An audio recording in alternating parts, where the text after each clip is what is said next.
Welcome back to Bills and Business, the podcast where we dive into policies, shaping business, innovation, and government efficiency. I'm your host, Laura Carr, co-founder of USLege, and today we're talking about Texas Leads Trade Coalition, a coalition under the Texas Association of Business aimed at strengthening trade between U.S., Mexico, and Canada. Joining me today is Glenn Hammer, CEO of the Texas Association of Business and champion for policies that drive economic development and growth and ensure Texas remains a global trade leader. So what is it you're doing today? You're doing a speaking engagement, I hear? For one of the chambers. I'm not sure which one. Okay. Yeah, during this time of year, the chambers trek to Austin, which is great. They usually come to our office.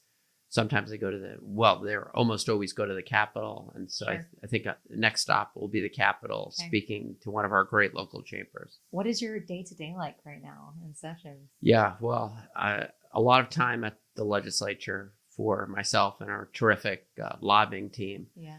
A lot of it also is just working with our great 250 local chamber partners from across the state of Texas as they come to Austin to advocate and interact with their lawmakers. So, very often we'll host them in our boardroom, or we'll do a rooftop reception. So the best rooftop in town. Yes. It's, we could host well over 100 people. I'm not sure if it exactly meets fire code, but it's really this time where we get good Chamber of Commerce weather, great place to just,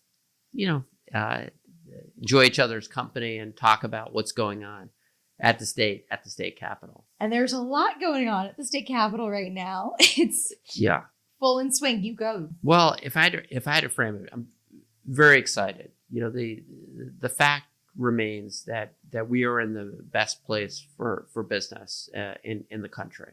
We're sitting on another massive surplus. It's about $23 billion or so. We have 10 or 12 states, Laura, just by contrast, that have budget deficits. Right. No state is even close to us in terms of a surplus. In fact, I'm going to disclose, might be a little bit uncomfortable for some of the listeners, but this is the first argument I got into with Grok 3. Because my thesis is that if you add up the surplus in Texas, it's probably more if you add and subtract all the surpluses and the deficits of the 49 other states.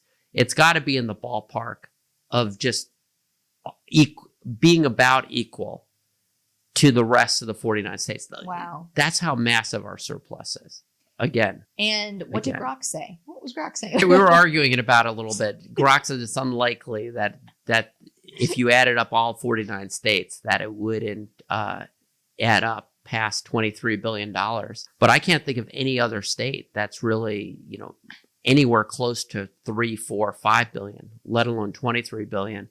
And then, of course, there's some of the basket case states like California that are likely to have deficits. So, I'm not sure I'm right. I can't compete necessarily with Grok 3. But, the point is, here we are at a point in time where the state's economy is doing very well. The tax revenues are surging. So you have to keep that number in mind when we talk about what's likely to happen this legislative session.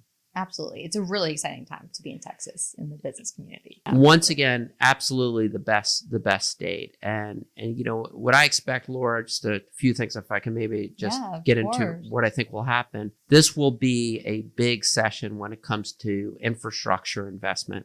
Right. We're adding probably about 1,300 people or so on net each day. That's over 30,000 new Texans every month. And that requires a lot of infrastructure. So Governor Abbott, during State of the State, which I thought was really superb, and he touched on the right issues, made it clear that the state's going to have a generational investment in water. We need that. He talked about vocational ed. He talked about, when we talk about infrastructure, let's have the nuclear renaissance be centered in Texas. All of these initiatives are going to require investments. We have it. He also talked about having another package that would have very strong tax relief for Texans, and that's Texas households and businesses. So we're very optimistic that this is going to be another great session when it comes to infrastructure investment, generational investment in water, as well as another session to reduce the tax burden on our great Texas businesses. Amazing. And what's taking up most of your time this session? Yeah, so, and connected, so part of the tax relief, the Governor Abbott put together something that he calls the Small Business Freedom Council, which I co-chair with Jeff Burdett of NFIB.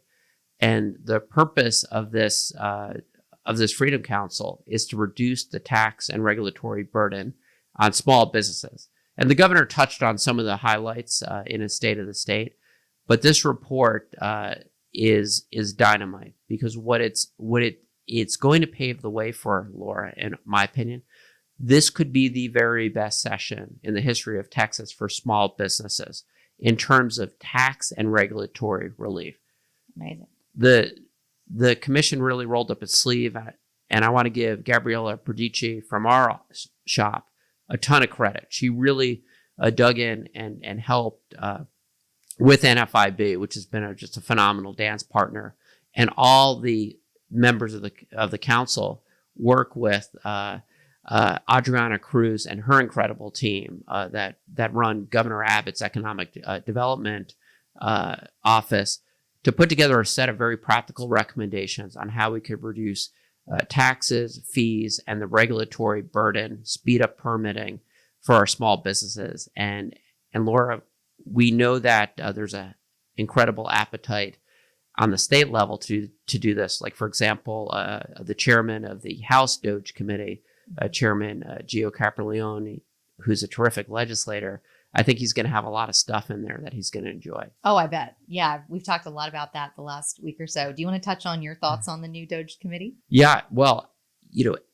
I look at it. There's two pieces of this that I believe that the committee will touch on. One will be to reduce regulations on business, and the other will be to cut government waste in a way that doesn't negatively impact services. So, obviously the federal DOGE effort gets quite a bit of attention. For the first time in my lifetime, Laura, you have a federal entity now, DOGE, that is having success. There's some controversy, obviously, and there's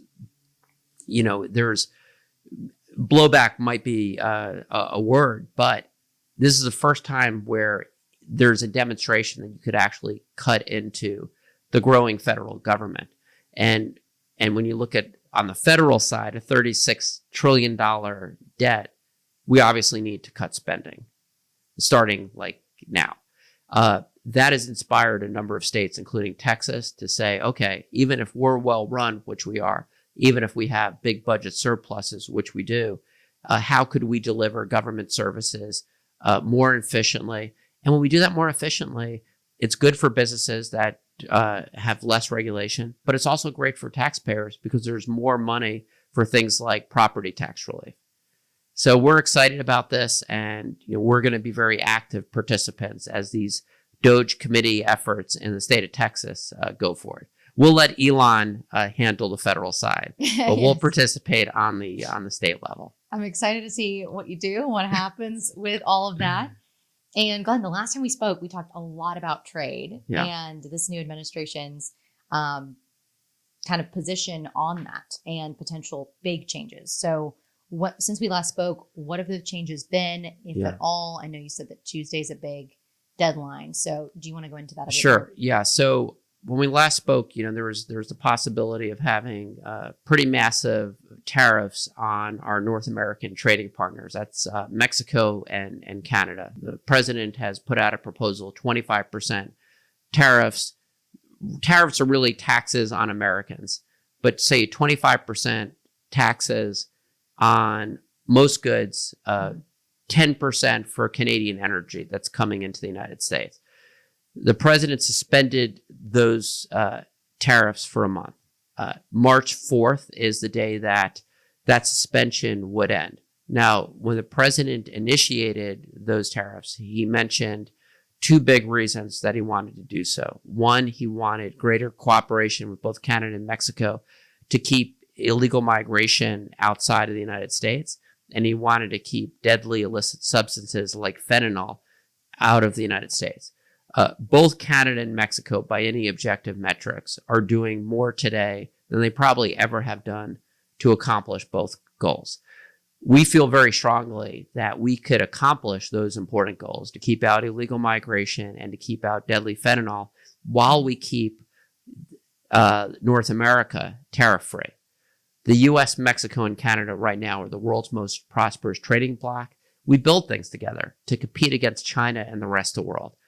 And the bottom line, Laura, is that if, and I'm hoping we're not going to actually have to go through this exercise.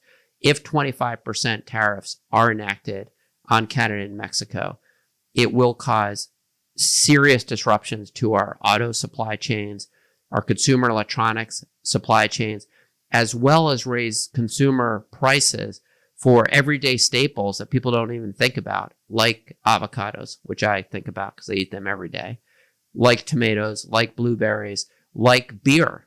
I love Modelo beer. That would get slapped with a 25% tariff.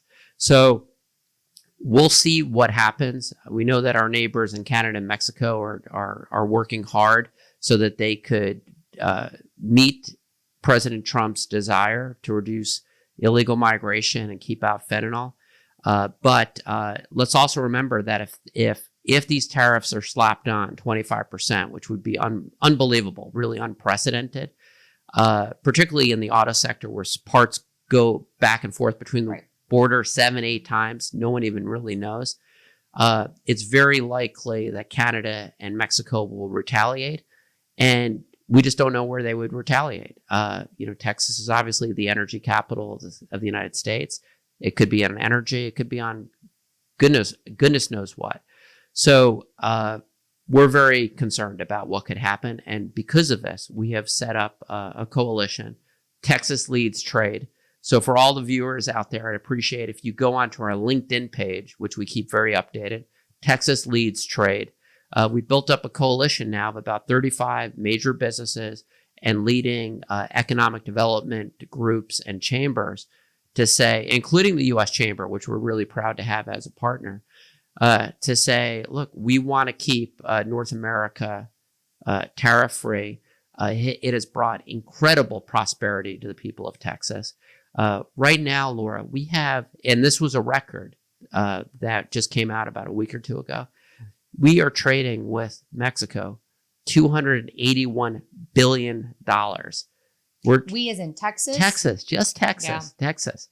Yeah. For our friends in Canada, that's about 75 billion. It's at least 75 billion, maybe up closer to 80 billion. Both numbers this past year, record highs. And what does that mean? That means more jobs. And we also know export jobs, trade jobs, pay more. So Texas leads the country in exports. We have more to gain, the most to gain out of any state when we trade more. And we unfortunately have the most to lose if we're trading less. You mentioned the U.S. Chamber was a partner, so there's a national interest in this coalition you built, which is exciting. Well, and our friends at the National Association of Manufacturers, Jay Timmons does a terrific job representing the manufacturing economy in the United States. He was actually in Texas very recently.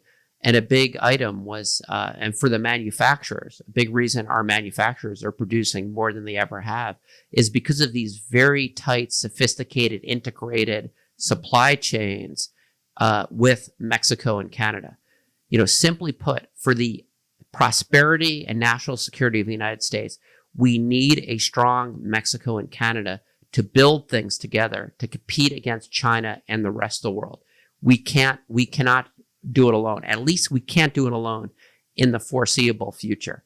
So we're going to do everything we can to respectfully make the case that we need to keep North America tariff-free. I think there's legitimate conversations when it comes to China. I think there's legitimate conversations when it comes to the EU in terms of how they tax or tariff our goods, how the EU, for example, treats our tech companies, which isn't so hot. So Laura, there are points where the president on tariffs, does make sense. I mean, countries should not be treating us unfairly. whether it's tariffs or non-tariff barriers, like what the EU does on a lot of our tech stuff, like the EU is poised to do on things like AI, we have a right to respond, and we should respond. And that's where an aggressive Trump administration could do our economy, the Texas economy and the U.S. economy, a lot of good. But going down the tariff road, the tax road with Mexico and Canada will disrupt jobs in Texas and the United States and raise consumer prices and possibly really stoke inflation. Last point on this, think through to the pandemic, the incredible frustration all Americans had because you couldn't get stuff. The supply chains were all clogged up. This has the potential. If you put 25% tariffs on the supply chains in Mexico and Canada, we might start experiencing some of those frustrations, which also would result in dramatically increased prices for goods like SUVs could go up $8,000-9,000. And I don't think that American consumers want to see inflation, which is now starting to get under control, spike again. Absolutely. And I know that you do have these national partners. Can you shine any light on potentially where they are in negotiations with this and the alternative? That is just and I'll give President Trump is absolutely an expert negotiator. I would never want to play poker with him. I think I would lose it all. So it's hard to say. And I'll also say that this is a business person who has stacked his cabinet with very successful business people. His financial team is stellar. And we've talked about it before. When you look at the rest of the program, cutting government spending, cutting government regulations, extending the 2017 Tax Cut and Jobs Act, which was done under his first administration, which is probably one of the most important tax reforms in our country's history. He's working to extend and improve those. There's so many good things. Energy expansion. I mean, just think about for Texas, overturning really bad policies like the LNG pause, which really nailed the state of Texas. So there's so much good going on with this administration. We feel very strongly if we could help the administration navigate the tariff issue, that we really will enter the golden age. If we don't, I do believe we'll still enter a golden age, but it will happen later in this administration, because there's no way to get around the pain that these tariffs on Mexico and Canada would cause to the U.S. Economy. In our view, what we may see it, in real time if I'm right or the administration's right, but these supply chains are just so integrated that it would really hurt a lot of Texas and American small businesses if they were just really impacted in a severe way, particularly without a chance, without sufficient time to change course. Like if he really feels strongly about 25% tariffs, I would say do it. I would argue never do it, but say 3 or 4 years. So businesses would have a time to adjust, make the case. But if you just do this on a dime, it's going to be a real problem. And I think a lot of people don't know how this would affect employment. Can you speak to how trade would impact that? Yeah. So we, in Texas, it's a great question. I can't get precise numbers. I'll tell you, it will reduce employment. How much, I don't know. But the U.S. Chamber put out some good numbers. There's about 3.6 million Texans, 3.6 million. That's a big number. People in Texas whose jobs, one way or another, are tied to trade. And since well over half of our trade is with our friends, with Canada and Mexico, you've got to figure there's over 1.5 million jobs tied to trade with those countries. So Laura, I'm not saying that all of those jobs would go away. They wouldn't. I'm not even, and you can make an argument there'll be new jobs that are potentially created over time, but it could have a very significant impact on our economy. And again, when we have all of these other things working in our favor, why risk it? And it was President Trump that renegotiated NAFTA and renegotiated it into the U.S.-Mexico-Canada agreement, which he calls the best trade deal ever. I agree. It's the only trade deal in our country's history that has a small and medium enterprise section. So I applaud President Trump for seeing that trade is very important to not just big companies, but small and medium-sized companies. It has probably the best intellectual property provisions in the history of the country in terms of a trade agreement. And every member of the Texas congressional delegation, from right to left, that was in office 5 or 6 years ago, voted for it. So it was a really great deal. Probably should have won a Nobel Peace Prize for it because of its importance to the North American economy. But for whatever reason, the president has been threatening these tariffs, and if it is determined that Mexico and Canada have stepped up efforts, which they have, to keep out deadly drugs and to keep out migrants who don't have permission to enter the United States, we should, by all means, keep North America tariff-free and the American economy, the U.S. economy, humming. Absolutely. Well, you mentioned that you have 35 members already on the Texas Leads Trade Coalition. So who are they? What types of industries are involved? Yeah, so we have great companies like Dell, IBC Bank, which is just a great leader in the state of Texas when it comes to trade and migration and just good, sensible energy policies. It's great. It's a great bank. And then we have chambers and economic development corporations from all across the state that are part of this. The Laredo Chamber was the last one to jump on, and we're really proud of that because the Laredo port of entry, Laura, it is the busiest port in the United States of America. We want to keep it that way. You start throwing heavy tariffs on Mexico and Canada, that's obviously going to affect negatively the trade flows between Texas and Mexico. So many of the chambers in the RGV, the Rio Grande Valley, are part of what we're doing. El Paso, so the Greater Houston Partnership, which is a monster economic development organization. They do and chamber. They do a fantastic job. So the support in the Chamber Economic Development Corporation and some of the really blue chip companies in the state of Texas that do business in the state of Texas, it says quite a bit about the importance of this effort. Absolutely. And it's gaining steam. So as I've said, we try to keep our website updated, Texas Leads Trade, but the LinkedIn page is where we really are able to get out the most amount of information. And then the reason why we love the LinkedIn page, Laura, is then people could share it. Oh, yes. LinkedIn is great.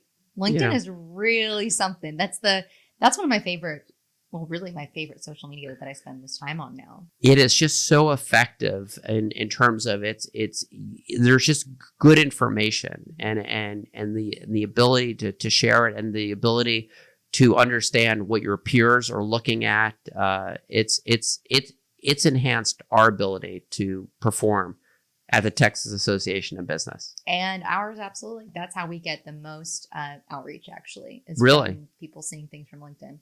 Yeah, so we're about to hire a new marketing person. If you know anybody, I'm doing interviews right now. Interesting. Head of marketing to head that up. So anyone listening, feel free to send your resume. But I'm interviewing literally this week and next, and it's going to be a quick process. So yeah, you mentioned there's so many different ports and the Bridge of the Americas in Texas at the border. Oh, and I'm glad you mentioned this because this is an area where the Trump administration could do an immediate good. So the past administration foolishly put a plan together for the Bridge of the Americas, which connects El Paso with Mexico, to say no commercial traffic.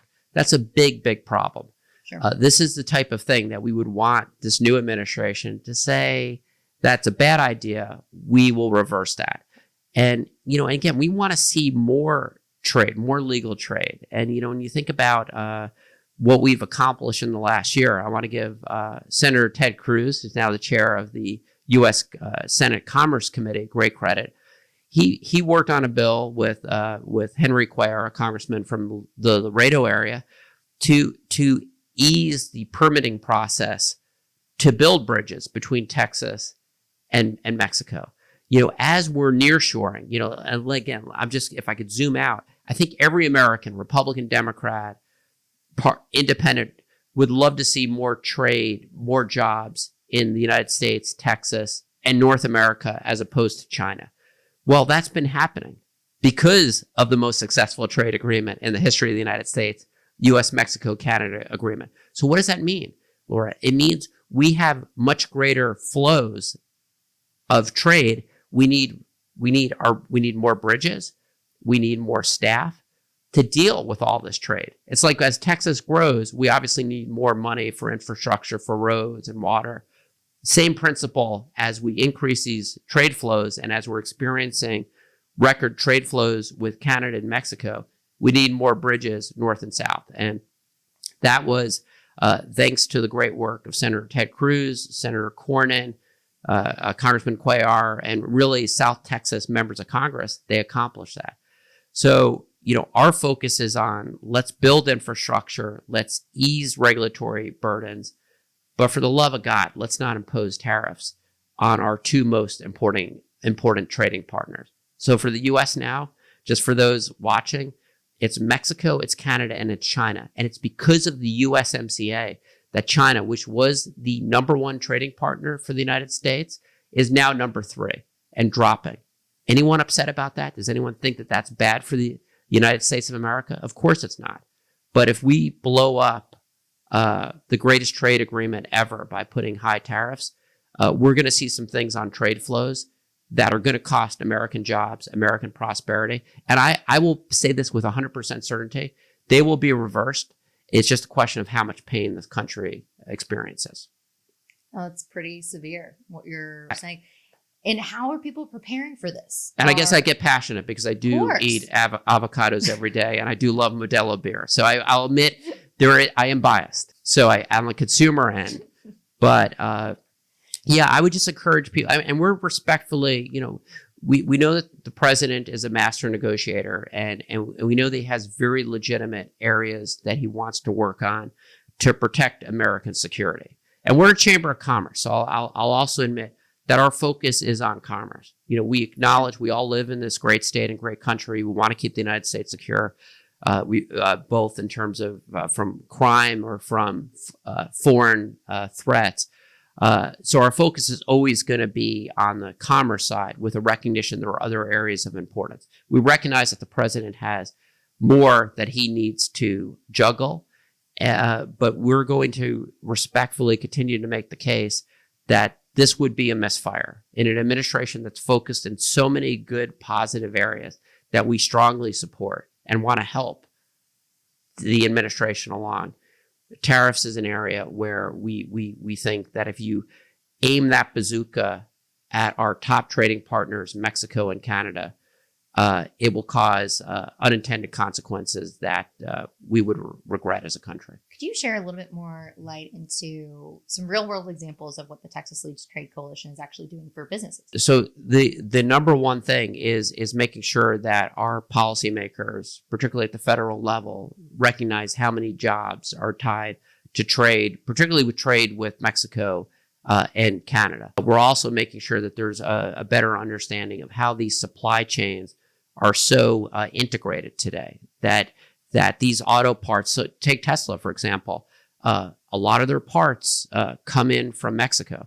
Would it be healthy to have a 25% sales tax basically imposed each time something crosses the border?